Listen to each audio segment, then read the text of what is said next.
Shalom Bapak Ibu Saudara yang dikasihi oleh Tuhan. Hari ini kita akan kembali ditaburi oleh firman Tuhan. Mari kita berdoa. Bapa di surga, di dalam nama Tuhan Yesus Kristus, kami mengucap syukur untuk kasih yang Tuhan berikan dalam hidup kami. Kami sebagaimana kami ada semua karena kasih dan anugerah Tuhan. Tuhan, kami berdoa, biarlah firman-Mu yang akan kami dengar menjadi kekuatan dalam hidup kami. Dalam nama Tuhan Yesus Kristus, haleluya, amin. Firman Tuhan hari ini berjudul kesombongan penyakit rohani. 1 Korintus 4 ayat 6b mengatakan, supaya jangan ada di antara kamu yang menyombongkan diri dengan jalan mengutamakan yang satu daripada yang lain. Bapak Ibu Saudara yang dikasihi oleh Tuhan, kesombongan adalah salah satu penyakit rohani yang tidak disadari oleh banyak orang Kristen, tak terkecuali di kalangan para hamba Tuhan atau pelayan-pelayan Tuhan sekalipun. Merasa sudah memiliki jam terbang yang tinggi dalam pelayanan, merasa memiliki talenta atau karunia yang luar biasa, merasa sudah dipercaya Tuhan dalam banyak hal, mereka menjadi sombong secara rohani. Inilah yang terjadi dan dialami oleh jemaat Tuhan di Korintus. Gereja di Korintus dikenal sebagai gereja yang memiliki program pelayanan yang baik, termasuk dalam hal pengajaran dan juga pembawa firman.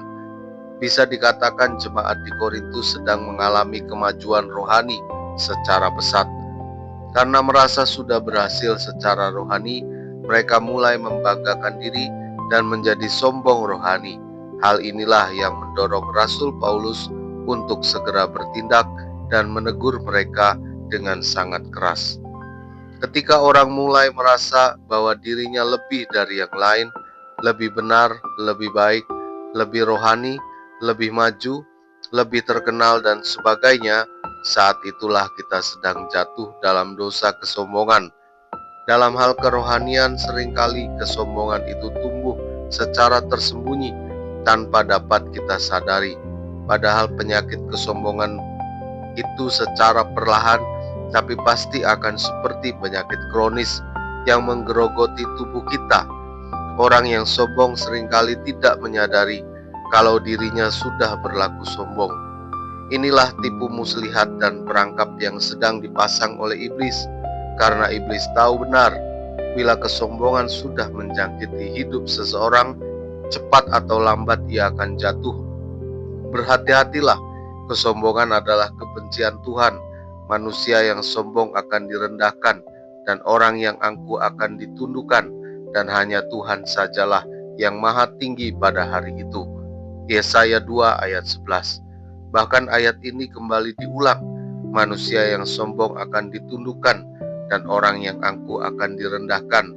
Hanya Tuhan sajalah yang maha tinggi pada hari itu. Siapakah kita ini sehingga kita berlaku demikian? Kalau bukan karena Tuhan, kita ini bukan siapa-siapa. Kesombongan dibenci oleh Tuhan. Alkitab jelas menyatakan bahwa orang yang sombong pada saatnya akan direndahkan oleh Tuhan. Amin. Terima kasih buat kebenaran firman-Mu yang sudah kami dengar pada hari ini, menjadi pengingat dan menjadi didikan prinsip dalam hidup kami untuk kami tidak boleh sombong. Kami berdoa buat para pendengar dimanapun mereka berada, yang sakit Tuhan sembuhkan, yang lemah Tuhan kuatkan, yang miskin Tuhan perkaya, yang terikat Engkau lepaskan.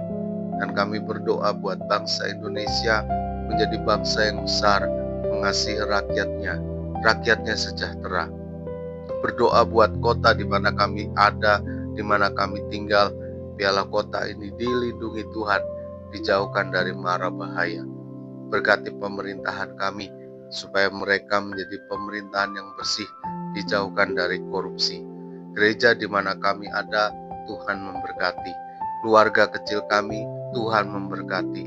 Dan saudara-saudara kami yang sedang berulang tahun, Tuhan juga memberikan yang terbaik. Terima kasih, kami mohon rezeki dari Tuhan pada hari ini. Kami diberkati karena Tuhan, di dalam nama Tuhan Yesus Kristus, haleluya, amin. Selamat melanjutkan aktivitas, Tuhan Yesus memberkati. Elroy, Tuhan melihat.